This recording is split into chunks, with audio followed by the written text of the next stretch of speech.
বলছে কি এত সুন্দর আমি কবে বা হলে ভুলিবে না কেন সেই রায় বিনোদী। আমার এই রূপ দেখে আমি নিজেই ভুলে যাচ্ছি। দেখেছি তাই রূপ লীলা হচ্ছে মা, চোখ কিন্তু এদিক ওদিক দেবে না, রূপের বলে সাংঘাতিক লীলা কিন্তু, বুঝলেন মা? আমি তাই গৌর প্রেমানন্দে হইব। তাই আজ সেই গৌর হরি এইভাবে শিবার সঙ্গে নাম সংকীর্তন করে সারা রাত আজ ভোর বেলায় প্রভাতকালে সুরধনী গঙ্গার জলে চান করতে গেছে। যখন চান করতে গিয়েছে মা সারা শরীর ডুবে রেখে নাকটা শুধু ভাসিয়ে রেখেছে। ও মা, আমার গৌর হরি, বুঝতে পেরেছেন কি বলেছি? গৌর হরি সারা শরীর গঙ্গায় মানে জলের ভিতরে রেখে শুধু নাকটা জাগানো রয়েছে। এমন ভাবে আমরা কিন্তু চান করি দাদা, নাকি অনেক সময় সাঁতার কাটি না, নাকটায় শুধু জেগে এইভাবে শুয়ে আছে গঙ্গায়। ওমা, যখন শুধু নাক দেখা যাচ্ছে এমন সময় আমার কৃষ্ণপ্রিয়া গেছে ওই পূজার জল সুরধনী গঙ্গায় কলসি কাঠে নিয়ে। যখন কলসি কাঠে নিয়ে জল আনতে গেছে, যমুনায় যখন নেমেছে সুরধনী গঙ্গায়, যমুনায় বলছি সুরধনী গঙ্গায় যখন নেমেছে কৃষ্ণপ্রিয়া, ওমা ওই যে নাক, গৌর হরির নাক দেখা যাচ্ছে দূর থেকে, আমার কৃষ্ণপ্রিয়া মনে করেছে এটা একটা কমল, সোনার কমল। আমার গৌর হরির রং কেমন মা? সোনার মতন না? সোনার রাধা কৃষ্ণ একে এক মা, দুই দেহ ধরি অনন্য বিলাসের আস্বাদন করে। সেই ব্রজের গৌর বৃন্দাবনের সেই কৃষ্ণ, ওমা এসে রাধা মিলিত হয়ে আজ আমার গৌর হয়ে এসেছে ধার। রাধা কৃষ্ণ একে এক মা, দুই দেহ ধরি অনন্য বিলাসের আস্বাদন করে। তাহলে এটা হলো কেন? এটা বলি কেন? আপনার দেহটা যদি আমি জড়িয়ে ধরি এক হয়ে যাবো যাবে না, তাহলে আমরা কেন রাধা কৃষ্ণ এক হয়ে গৌর হয়ে কেমন এলো?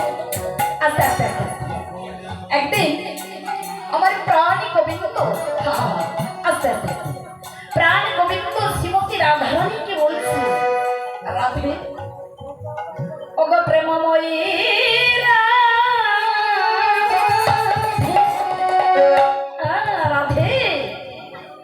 রাধে, কইছিল রাধা প্রেমা, কইছিল মাধুরীমা, কইছিল সত্য হব, এই তিন বাঞ্ছিত ধন বলতে না হইল পূরণ, আমি ভাবিয়া পাই নয়ন। এই তার মানে কি মা? কইছিল রাধা প্রেমা মানে রাধে, আমার গোবিন্দ রাধারানীর কাছে প্রশ্ন করছে, রাধে ও রাধে বলো, কইছিল রাধা প্রেমা অর্থাৎ রাধে তোমার প্রেমের মহিমা কেমন? কইছিল মাধুরীমা অর্থাৎ রাধে তোমার প্রেমের মাধুর্য কেমন বলো রাধে?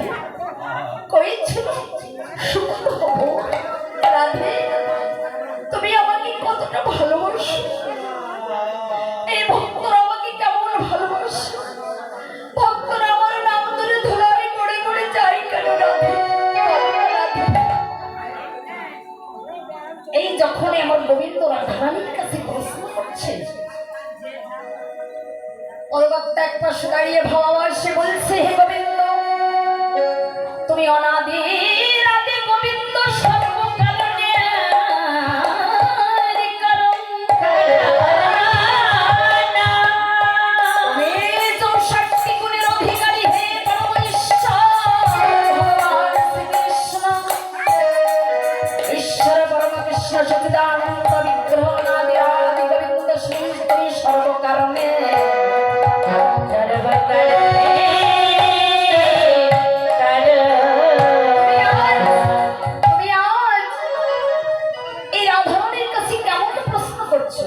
রাধারানী ভালোবাসো কেমন? রাধারানী হা গোবিন্দ বলি কাঁদি কেন, ভক্ত হা কৃষ্ণ প্রাণ কৃষ্ণ বলি কাঁদি কেন, এবার কেমন প্রশ্ন? তুমি তা বুঝবে না গোবিন্দ, তুমি ভগবান হতে পারো, তোমার কাছে সেই জিনিসটা নেই। সেই জিনিসটা কি ওমা? যা ভগবানের কাছে নেই, কি সেই জিনিসটা? ভক্তি মহারানী। ভক্তি কোথায় আছে জানেন? কিন্তু ভগবানের কাছে নেই। আর যদি ভক্তি যদি ভগবানের কাছে থাকতো, ভক্তকে কৃপা করতে পারতো না। তাই এইবার গোবিন্দ যখন ভবাবেশের পদকর্তাই কথা বলছে, গোবিন্দ এবারে বলছে, ওগো প্রেমময়ী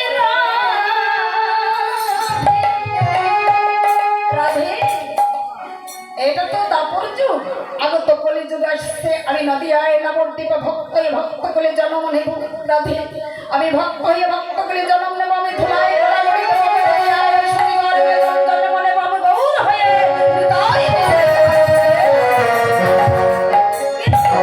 রাধে, আমার এই কালো বরণ নিয়ে আমি যাব না কলিকালে নদীয়ায়। রাধে, তোমার ওই সোনার বরণ তুমি আমাকে দাও। আমি সোনার বরণ দিয়ে আমি নদীয়ায় অবতীর্ণ হব সচির গর্বে। তাই রাধে, প্রেমময়ী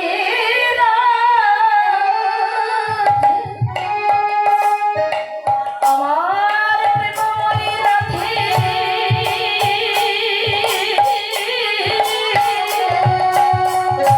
আমার এই কালো বরণ নিয়ে আমি নদীয়ায় যাব না রাধে।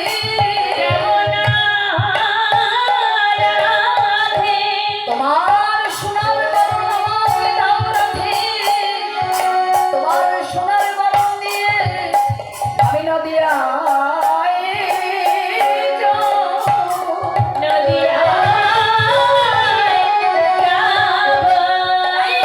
আমার গোবিন্দ রাধারানীকে বলছে, ও রাধে, আমি তেজিয়া কালো বরণ করিব ধারণ।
বধূ, আমার বধূ যে নদীয়ায় নবদ্বীপে ভক্ত বলে জন্ম নেব আমি সহ্য করতে পারবো। আমার বধূ ধুলাই গড়াগড়ি দেবে, আমি সহ্য করতে পারবো না বধূ। তাহলে তুমি এক কাজ করবে, আমায় ভৃত পুকুরে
সোনার গৌর, উপরে রাধাবাগ আর ভিতরে আমার কৃষ্ণ, অন্তে কৃষ্ণ হয়ে আমার গৌর এসেছে।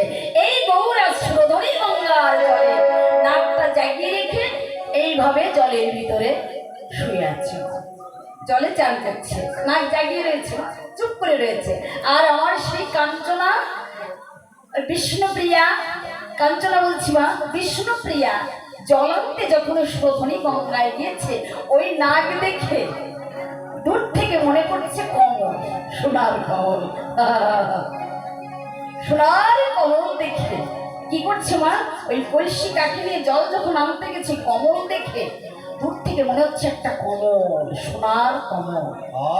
তখন কি বলছে মনে মনে, আমি বিষ্ণুপ্রিয়া বলছে, একটি সোনার কমল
কি হবে এখন? একজন কীর্তন শুনতে গেছে মা, এখন সে তো জীবনে কোনোদিন কীর্তন শোনে না, জোর করে তার স্বামী পাঠিয়েছে, যাও না কীর্তন শুনতে। এবার এই কুটির গোড়ায় বসেছে। হ্যাঁ, আসুন আসুন দাদা আসুন।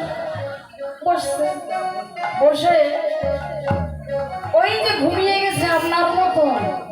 এইবার যখন গান শেষ হয়ে গেছে, এইবার কমিটির লোকে ত্রিপল উঠাবে, যান যান যান চলে যান, অনেক গান শুনেছি। এবার বাড়িতে একটা লোক এসেছিল, ভুল বলেছি, ওনার স্ত্রী পাঠিয়েছিল স্বামীকে।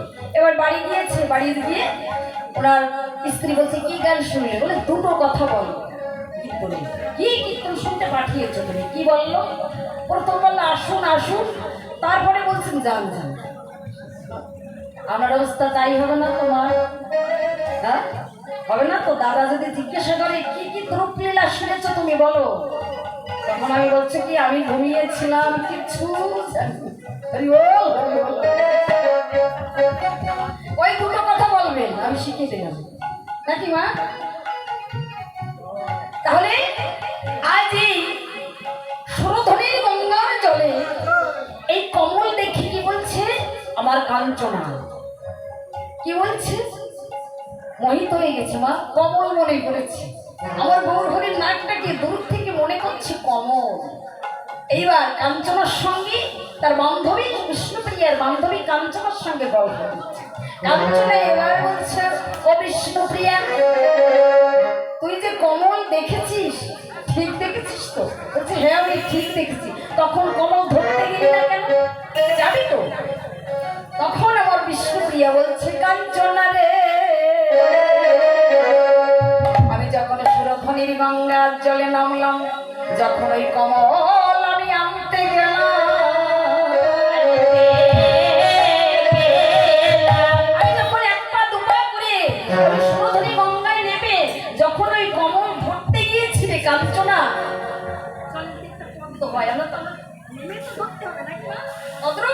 আজ আমার বিষ্ণুপ্রিয়া ওই কমল আনতে যাচ্ছে। যখনই ওই ধরতে গেছে তখন কাঞ্চনার সঙ্গে গল্প দিচ্ছে, যখন ওই এক পা দুপা করে জলে নেমে ওই কমল ধরতে গিয়েছি, কি হয়েছে জানিস? কি হয়েছে রে বিষ্ণুপ্রিয়া? কাঞ্চনা বলছে, বিষ্ণুপ্রিয়া, আমার রঙের পরশে কমল আরো দূরে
তখন কি করেছে?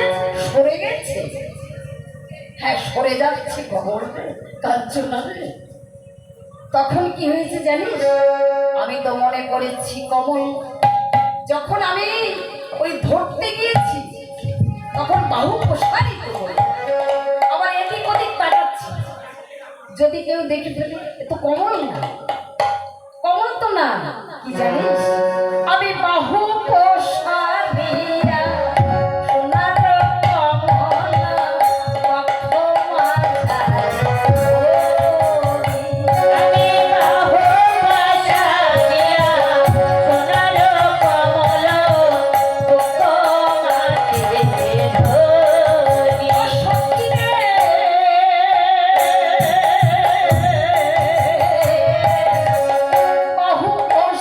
Yeah.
সোনার আমার মানুষ সাথে, কিন্তু আমার বহু সুন্দর, সোনার সঙ্গে তুলনা হয় না মা, তাই না? সোনার ভিতর তো খাদ আছে না মা, খাদ নালে তো সোনা হবে না, হয়? সোনায় খাদ দিতে হয় না? আমার এই অলংকার সোনার এই যে কানের পড়েছি নাকি না মা সোনা, তাহলে এটা খাদ না দিলে তো হবে, কিন্তু আমার বহু সুন্দরের মধ্যে কোনো খাদ নেই। ওই রূপে যে নয়ন দিয়েছে, সে জীবন যেমন সব হারিয়ে ফেলে দিয়েছে। তাই কাঞ্চনা রে, জানিস এই কমল না কি জানিস, এই যে সোনার মহানুষ, সোনার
দর্শন করলে তুই সোনার কমল না সোনার মানুষ দর্শন করে কি তোর কি চাঁদের মতন, চাঁদের মতন দেখতে? কাঞ্চনা বলছে হলো না চাঁদের মতন নাকি মা? চাঁদের তো পক্ষপক্ষে বিচার আছে, কলঙ্কিত দাগ আছে নাকি মা? কিন্তু আমি যে ওই বিষ্ণু পূজার চয়নের জন্য ওই গঙ্গায় জল আনতে গিয়ে আমি যে রূপের মানুষটা দেখেছিলাম, সে চাঁদের মতন না রে, চাঁদের সঙ্গে তুলনা করিস না। চাঁদের তো কলঙ্কিত দাগ আছে, ক্ষয় আছে, বৃদ্ধি আছে, অমাবস্যা পূর্ণিমা আছে না মা চাঁদের। আর আমি যে রূপ দেখে আসলাম, ওরে কাঞ্চনা রে,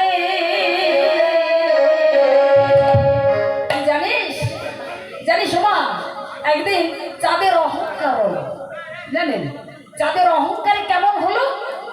চাঁদ মনে করছে বাবা আমার এত জ্যোতি, হ্যাঁ আমি তো রাস্তাঘাট সব আলো করে দিচ্ছি নাকি মা, সব আলো করে দিচ্ছি।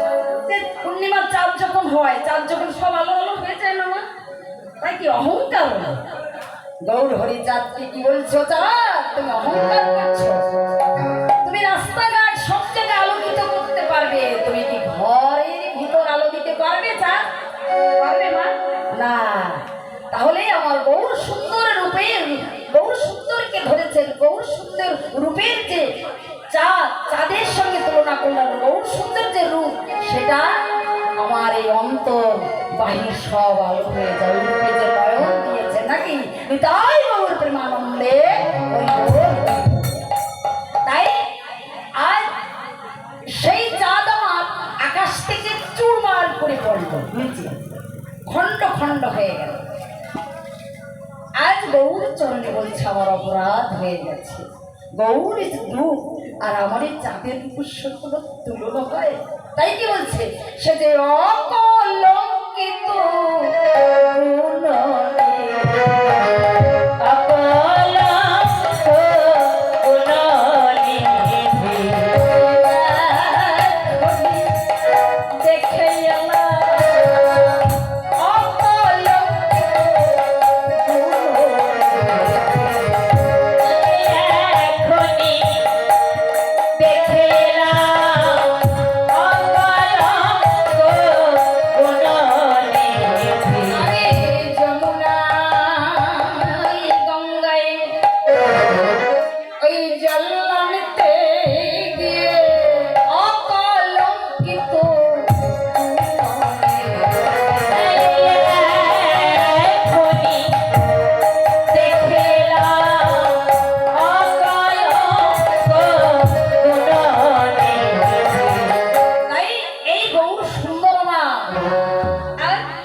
দেখে মোহিত হয়ে গেছে, সেই রূপ গৌর হরির রূপ।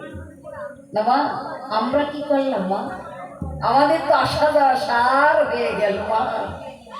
তাই আজ